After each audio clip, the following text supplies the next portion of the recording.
নমস্কাৰ আপোনালোক সকলোৱে জানে যে আমাৰ ভাৰতীয় টকাৰ যিটো চিহ্ন ৰূপী এইটো আপোনালোকে পিকচাৰত দেখিছে ঠিক আছে এই চিহ্নটো ভাৰত চৰকাৰে 15 জুলাই 2010 চনত এডপ্ট কৰিছিলে বা ইয়াক গ্ৰহণ কৰিছিলে আৰু এই চিহ্নটো আইআইটি বম্বেৰ এজন ছাত্ৰ উদয় কুমাৰে ইয়াক ডিজাইন কৰিছিলে ভালদৰে যদি মন কৰে আপোনালোকে দেখা পাব যে এই চিহ্নটোত কেইবাটাও আখৰ সংমিশ্ৰণ হৈ আছে তাৰে ভিতৰত দেৱানগিৰি স্ক্ৰিপ্টৰ আৰ আৰু ৰোমান কেপিটেল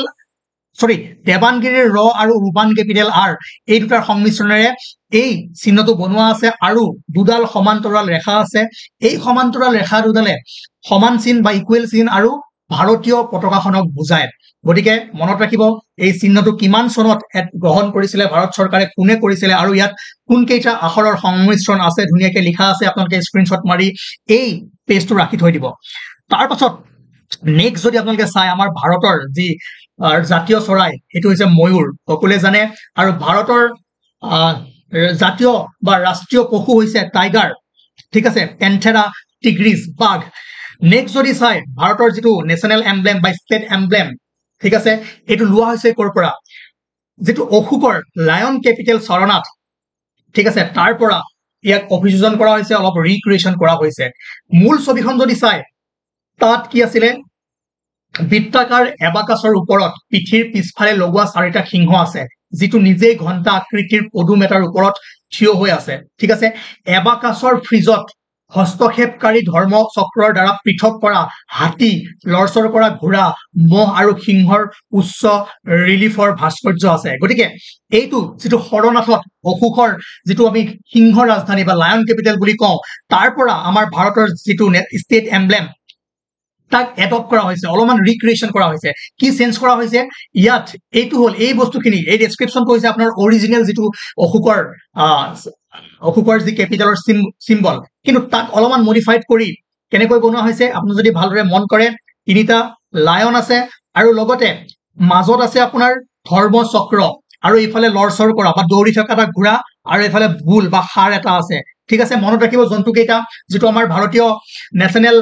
বা ষ্টেট এমব্লেম বুলি কওঁ ঠিক আছে আমাৰ জাতীয় চিহ্ন বা ভাৰতীয় ৰাষ্ট্ৰীয় চিহ্ন আৰু তলত কি লিখা আছে সত্য মেভু জয়তে ঠিক আছে গতিকে মনত ৰাখিব কোন কেইটা জন্তু আছে ভাৰতীয় যেটো আমাৰ ষ্টেট এমব্লেম আৰু কৰ পৰা লোৱা হৈছে এটো কৰ পৰা ৰিক্ৰিয়েচন কৰা হৈছে বা কৰ পৰা মডিফাইড কৰা হৈছে এটো অশোকৰ যি লায়ন কেপিটেল সৰনাথ তাৰ পৰা লোৱা হৈছে এতিয়া আপোনালোকে নিজেই ইয়াক কানেকশন কৰিব লাগিব সৰনাথ কি আছিল কেনেকৈ বুদ্ধ ধৰ্মৰ লগত কেনেকৈ জড়িত অশোক কেনেকৈ আছিল কৰ পৰা আহিছিল সেই কাৰণে বেসটো বনোৱা আছে তাৰ লগত কানেক্ট কৰি ইয়াৰ পৰা আপোনালোকে কোৱেশ্চনখিনি কৰি থক নাও the state emblem of India on January 26 1950 আৰু ইমান তাৰিখে 26 জানুৱাৰী 1950 চনত এই প্ৰতীকটো ভাৰত চৰকাৰে এডপ্ট কৰিছিলে ঠিক আছে ওকে অসমীয়াটো লিখা আছে ইংৰাজীটো লিখা আছে আপোনালোকে পজ কৰি এবাৰ ধুনীয়াকৈ পঢ়ি লব নেক্সট যদি চাই নেশ্যনেল ফ্লেগ বা আমাৰ ৰাষ্ট্ৰীয় পতাকাখন কালি আমি কৈছিলো ইয়াত তিনিটা ৰং আছিল ঠিক আছে ট্ৰাই কালাৰ বুলি কওঁ আমি কি saffron at top white at middle and green at the bottom in equal proportion এটো মনত ৰাখিব equal proportion মানে কি গুটে গিটা সমান ভাবে আছে আৰু যদি চাই ৰেশিওটো width of the flag to its length width to length 2:3 এটো সদায় ভুল কৰে width আৰু প্ৰস্থ দৈৰ্ঘ্য 2:3 যদি দৈৰ্ঘ্য প্ৰস্থ কয় তেনে হলে হ'ব আপোনাৰ 3:2 ঠিক আছে আৰু এই নেশ্যনেল ফ্লেগখন বা জাতীয় পতাকাখন কিমান চনত এডপ্ট কৰিছিলে 22 জুলাই 1947 চনত ভাৰতৰ যি কনস্টিটিউয়েন্ট এছেম্বলি আছিল সেই কনস্টিটিউয়েন্ট এছেম্বলিয়ে 22 জুলাই 1947 চনত কি কৰিছিলে ভাৰতীয় জাতীয় পতাকাখন বা ৰাষ্ট্ৰীয় পতাকাখনক এডপ্ট কৰিছিলে ঠিক আছে আৰু লগতে মন কৰিব যে মাজত যি অশোক চক্ৰ আছে মই পতাকাখন লগাব পাহৰিলো আপোনালোকে নিশ্চয় জানে তাত 24 ডাল কি আছে ইয়েস আৰু কেনেকুৱা কালাৰ নেভি নীলা বা নেভি ব্লু কালাৰটো খুদিব পাৰে যে আমাৰ যেটো চক্ৰ আছে অশোক চক্ৰ বুলি কওঁ এই মাজত কেইডাল দণ্ড আছে 24 ডাল দণ্ড আছে ঠিক আছে আৰু 24 ডাল দণ্ডৰ কালাৰটো কি নেভি ব্লু ঠিক আছে ওকে মনত ৰাখিব আৰু 1947 চনৰ 22 জুলাইত ভাৰতৰ সংবিধান সভাৰ ৰাষ্ট্ৰীয় পতাকাৰ ডিজাইন গ্ৰহণ কৰা হয় গতিকে আপোনালোকে ইয়াৰ পৰা কি কানেক্ট কৰিব 1946 চনত সংবিধান সভা কেনেকে আপোনাৰ গঠন হৈছিলে তাৰ বিষয়ে ধুনীয়াকে আছে সেইখিনি লিংক কৰি আপোনালোকে পঢ়িবলৈ ট্ৰাই কৰিব কেনেকৈ প্ৰথম সভাপতি আহিছিলে কোনে কিমানখন সিট জয় হৈছিলে কোৰ পৰা কি এডপ্ট কৰিছিলে সেইখিনি আপোনালোকৰ লিংক কৰা কাম ঠিক আছে নাও যদি চাই ভাৰতীয় পতাকাখনৰ যি ৰেশিও আমি সকলোৱে জানো লেংথ টু উইথ কি আছিলে আপোনাৰ 3:2 আৰু উইথ টু লেংথ 2:3 আৰু ষ্টেণ্ডাৰ্ড কেইটামান সাইজ আছে ঠিক আছে এই সাইজ গিটা আপোনালোকে বঢ়িয়াকে কি কৰিব স্ক্ৰিনশ্বট কৰি লিখি থৈ দিব কাৰণ সুধিব পাৰে যে ইয়াৰ ভিতৰত ভাৰতীয় পতাকাৰ কোনটো সাইজ নহয় তিনটা দি দিলে আৰু এটা বেলেগ এটা দি দিলে আপোনালোকে বাছিব পাৰিব ঠিক আছে ওকে ইম্পৰ্টেন্ট হয় বহুত বেছি ইম্পৰ্টেন্ট হয় এই সাইজ কেইটা মই এটা দেখাই দিছো যে চাওক 450 into 300 মানে কি 450 mm মিলিমিটাৰ এনেকে 450 আৰু 300 কেনেকে এনেকে 300 ঠিক আছে 450 300 গতিকে এইকেইটা ষ্টেণ্ডাৰ্ড যি সাইজ আছে আমাৰ ভাৰতীয় পতাকাৰ বহুত বেছি ইম্পৰ্টেন্ট আপোনালোকে চাই থৈ দিব ওকে নাও নেক্সট যদি চাই নেশনেল এন্থেম ৰাষ্ট্ৰীয় সংগীত ঠিক আছে ৰাষ্ট্ৰীয় সংগীত কোনে ৰচনা কৰিছিলে ৰবীন্দ্ৰনাথ ঠাকুৰে যাক আমি জনগণ মন অধি এই গানটোক ৰাষ্ট্ৰীয় সংগীত বুলি কওঁ আৰু 24 জানুৱাৰী 1950 চনত ইয়াক ভাৰতৰ সংবিধান সভাই কনস্টিটিউয়েন্ট এছেম্বলিয়ে কি কৰিছিলে ৰাষ্ট্ৰীয় সংগীত হিচাপে স্বীকৃতি দিছিল বা এডপ্ট কৰিছিলে ঠিক আছে আৰু কোনে ৰচনা কৰিছিলে ৰবীন্দ্ৰনাথ টেগোৰ ঠিক আছে ৰবীন্দ্ৰনাথ ঠাকুৰে আৰু এইটো মূল ভাষা কি আছিল বেংগলী ভাষা বা বাংলা ভাষা মনত ৰাখিব যে সুধিব পাৰে নেশনেল এন্থেমটো আমাৰ যেটো ৰাষ্ট্ৰীয় সংগীত জনগণ মন তাৰ যেটো অৰিজিনেল ভাষা আছিল সেইটো আছিল আপোনাৰ বাংলা ভাষা ঠিক আছে আৰু তাৰ যেটো হিন্দী ভাৰ্জনটো ভাৰতীয় সংবিধান সভাই সেই সময়ত আমাৰ ভাৰতৰ জাতীয় সংগীত হিচাপে এডপ্ট কৰিছিলে কিমান তাৰিখে 24 জানুৱাৰী 1950 চনত আজি যিমানখিনি বস্তু দি আছো বহুত বেছি ইম্পৰ্টেন্ট গতিকে এই ইয়াৰ প্ৰাইস স্টেটমেন্ট কিছুমান আহিব পাৰে এক্সামত নাও তাৰপিছত যদি চাই নেশনেল এন্থেম নেশনেল সং বন্দে মাতৰম দুইটাকে ইয়াত লিখা আছে যে ইয়াৰ জনগণ মনৰ সমান সমমৰ্যাদা আছে মানে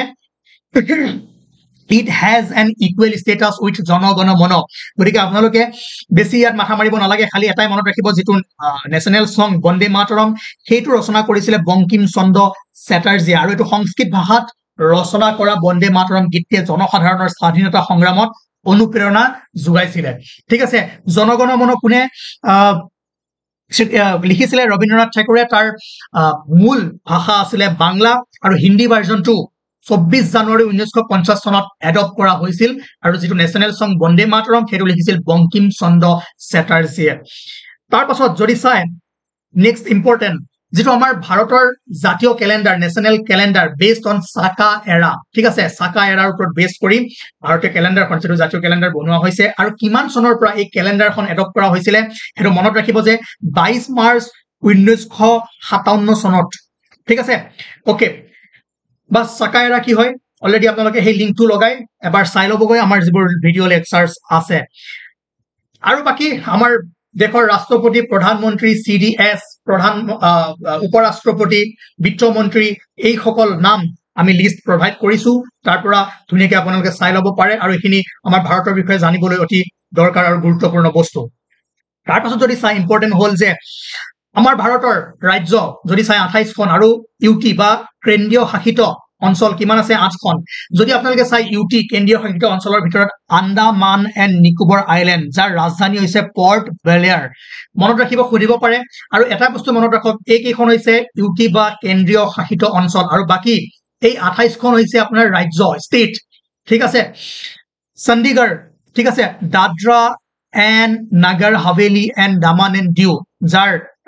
capital hoise Daman okay Chandigarh tar capital Chandigarh Jammu and Kashmir jitu samarot gorom dinot Srinagar tar capital thake aru winterot Jammu ki hoy tar capital hoy ba rajdhani hoy aru Ladakh union territory Leh tar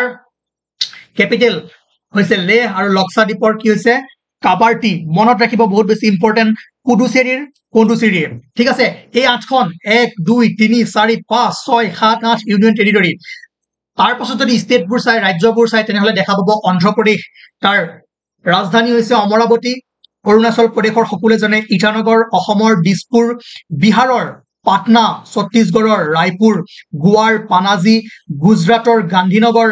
হাৰিয়ানাৰ চণ্ডীগড় হিমাচল প্ৰদেশৰ শিমলা ঝাৰখণ্ডৰ ৰাঞ্চি কৰ্ণাটকৰ বেংগলোৰ কেৰালাৰ থিৰুৱন্তপুৰম মধ্যপ্ৰদেশৰ ভূপাল খুৰিব পাৰে ভূপাল ৰাজধানীখন কোনখন ৰাজ্যৰ হয় মহাৰাষ্ট্ৰৰ মুম্বাই মণিপুৰ, ইম্ফল, মেঘালয়, শ্বিলং, মিজোৰাম, আইজল, নাগালেণ্ড, কোহিমা, উৰিষ্যাৰ ভুৱনেশ্বৰ, পাঞ্জাৱৰ চণ্ডীগড়, ৰাজস্থানৰ জয়পুৰ, ছিকিমৰ গেংটক, তামিলনাডুৰ চেন্নাই, তেলেংগানাৰ হায়দৰাবাদ, ত্ৰিপুৰাৰ আগৰতলা, উত্তৰাখণ্ডৰ দেৰাদুন, উত্তৰ প্ৰদেশৰ লক্ষ্ণৌ আৰু ৱেষ্ট বেংগলৰ কলকাতা। মই ভাবো যে আছামিজ ষ্টুডেণ্টখিনিৰ কাৰণে যদি এইটো প্ৰব্লেম হয়, নেক্সট ক্লাছত ইয়াক ট্ৰেন্সলেট কৰি ধুনীয়াকৈ দি দিম। আৰু নো ডাউট এইখিনি ইংলিছ আছামিজ বুলি একো কথা নাই, এনেকৈ লিখা হ'ব আৰু এইখিনি মই ভাবো যে আপোনালোকে কৰিব পাৰিব। নাও ইউনিয়ন টেৰিটৰী আৰু তাৰ কেপিটেলখিনি মনত ৰাখিব। আৰু এইবাৰ যদি চাই আপোনালোকে আমাৰ ক্লাইমেট, ঠিক আছে, ভাৰতৰ যিটো IMD Indian meteorological department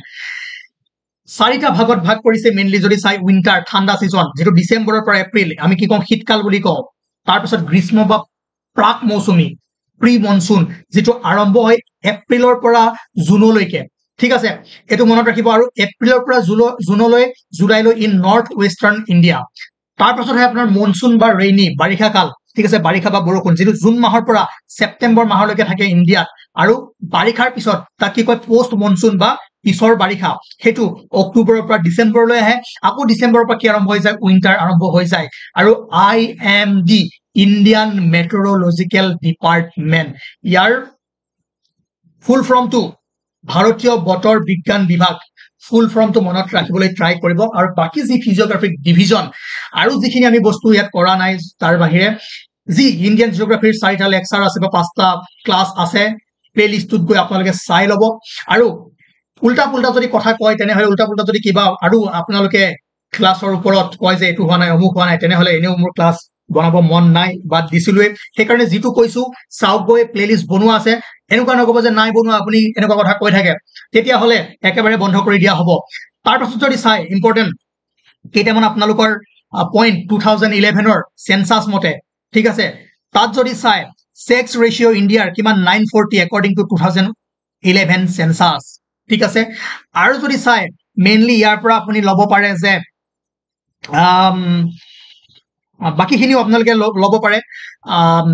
information, কিন্তু ইম্পৰ্টেণ্ট এইটো 940 কি হয় ইণ্ডিয়াৰ ছেক্স ৰেচিঅ' এজ পাৰ 2011 চেন্সাছ, ঠিক আছে। আৰু এটা বস্তু মন কৰিব পাৰে, যদি ইথনিক গ্ৰুপ চাই ইণ্ডিয়াৰ 5টা মেজৰ ইথনিক গ্ৰুপ যদি চাই, অষ্ট্ৰেলয়েড, মংগোলয়েড, ইউৰোপয়েড, কেকাছিয়ান আৰু নেগ্ৰইড, এই 5টা মেইন ইথনিক গ্ৰুপ আমি ইণ্ডিয়াৰ ক'ব পাৰো, ঠিক আছে। আৰু লগতে জানে যে 22টা আমাৰ শ্বেডিউল লেংগুৱেজ আছে, কি কি আছিলে কি কি নাই, সেইটো আপোনালোকে ধুনীয়াকৈ আপোনালোকে পাই যাব। সেইকাৰণে বেষ্ট যিখিনি ক্লাছ বনোৱা আছে তাত গৈ চাব। আৰু article 343(3)য়ে empower the parliament to provide by law for continuous use of English for official purpose, ঠিক আছে। অফিচিয়েল পাৰ্পছত ইংলিছটো আমি ইউজ কৰোঁ, কিন্তু ইংলিছটো সেই 22টা শ্বেডিউল লেংগুৱেজৰ ভিতৰত নাই। 22টা কি হয় তাৰ লিষ্টখন প্ৰভাইড কৰা আছে, এবাৰ আপোনালোকে ধুনীয়াকৈ চাব। নহ'লে PDF টো আপোনালোকে লৈ ল'ব মোৰ পৰা, কণ্টেক্ট কৰিব 8822614404 এই নাম্বাৰটোত কণ্টেক্ট কৰি PDF টো আপোনালোকে ল'ব পাৰিব, ঠিক আছে। তাৰপাছত যদি আৰু ইনফৰমেশ্যন চাই, তেনেহ'লে আপোনালোকে মনত ৰাখিব লাগিব যে আমাৰ ভাৰতৰ নাম কি হয়, ৰিপাব্লিক অফ ইণ্ডিয়া বা ভাৰত গণৰ ৰাজ্য, ঠিক আছে। স্বাধীনতা আমি কিমান তাৰিখে পাইছিলো, 15 আগষ্ট 1947 চনত। আৰু 28খন ৰাজ্য আৰু 8খন কেন্দ্ৰীয় শাসিত কি আছে, কেন্দ্ৰীয় শাসিত অঞ্চল আছে। আৰু ভাৰতৰ কেপিটেল বা ৰাজধানী হৈছে নতুন দিল্লী, অ'কে। আৰু আমাৰ যিটো ভাৰতৰ চৰকাৰ বা গভৰ্ণমেণ্ট টাইপ, সেইটো কি হয়, sovereign socialist democratic republic with a parliamentary system of government. এই গোটেইকেইটা শব্দৰ অৰ্থ কি জানিবৰ কাৰণে আপোনালোকে চিৰিজটো চাব লাগিব বা PDF টো ল'লে তাত ধুনীয়াকৈ পঢ়িব পাৰিব, ঠিক আছে। নাও এইটো আপোনালোকে গম পাই যে ভাৰতৰ সংবিধানখন 26 জানুৱাৰী 1950 চনৰ পৰা কি হৈছিল, লাগু হৈছিলে। আৰু কিমান চনত তাক এডপ্ট কৰা হৈছিলে সেইটো আপোনালোকে কমেণ্ট কৰি জনাই দিব। আৰু আমাৰ ভাৰতৰ যি পাৰ্লিয়ামেণ্ট বুলি ক'লে আমি বুজো, ঠিক আছে, আপাৰ হাউচ এণ্ড লোৱাৰ হাউচ, লোকসভা এণ্ড ৰাজ্যসভা, ঠিক আছে। তাৰপাছত আমি 4টা ইম্পৰ্টেণ্ট MCQৰ জৰিয়তে আজিৰ ক্লাছটো শেষ কৰিম। বহুত বেছি ইম্পৰ্টেণ্ট MCQ মনত ৰাখিব। Who is the lyricist of the song মা আমি শদিয়ালৈ যামেই, মা আমি শদিয়ালৈ যাম গীতটিৰ গীতিকাৰ কোন? চাওক, খগেন মহন্ত, তেওঁ গাইছিলে এই গানটো। যদি গীতিকাৰ সোধে বা ৰচনা কোনে কৰিছিলে, এইটো হ'ব কেশৱ মহন্ত, মনত ৰাখিব, অ'কে। আৰু সোণৰ খাৰু নালাগে মোক বিয়াৰ বাবে আই, এই গানটোৰ,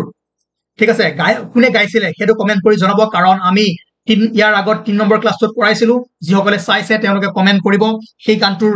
কোনে গাইছিলে। এগৰাকী প্ৰসিদ্ধ গায়িকা অসমৰ তেওঁ গাইছিলে আৰু যাৰ বিষয়ে আপোনালোকে চাব যদি পাৰে সেই ক্লাছটো এবাৰ চাই ল'ব now next question which city is known as Silicon Valley of India কোনখন চহৰক ভাৰতৰ সিলিকন ভেলি বুলি জনা যায় এইটো হ'ব বেংগলোৰ বেংগলোৰক সিলিকন ভেলি বুলি জনা যায় তাৰপিছত the longest sea beach in India ভাৰতৰ আটাইতকৈ দীঘল সাগৰীয় বিল নহয় সি বিচ মানে গম পাইছে ন ওকে তাত গৈ আপোনালোকে এনজয় কৰিব যায় আৰামছে হয়নে এটো হ'ব আপোনাৰ মেৰিনা বিচ ক'ত আছে চেন্নাইত আছে মনত ৰাখিব কোৱেশ্চনটো এনেকুৱা আহিব পাৰে যে মেৰিনা বিচ কোনখন ৰাজ্যত আছে ঠিক আছে কনফাৰ্ম কৰিব now who is the current secretary general of United Nation ৰাষ্ট্ৰসংঘৰ বৰ্তমানৰ প্ৰধান সচিব কোন এটো হ'ব আপোনাৰ এন্টোনিও গুটেৰেছ ঠিক আছে Antonio Guterres is the current secretary general of united nation বা head of the united nation thank you আজি মানে আছিল গটিকে নেক্সট মাঝে মাঝে আনিবলৈ ট্রাই কৰিম ওকে বাকি আপোনালোকে চাব শেয়াৰ কৰিব আৰু পিডিএফ টো লাগিলে কন্টাক্ট কৰিব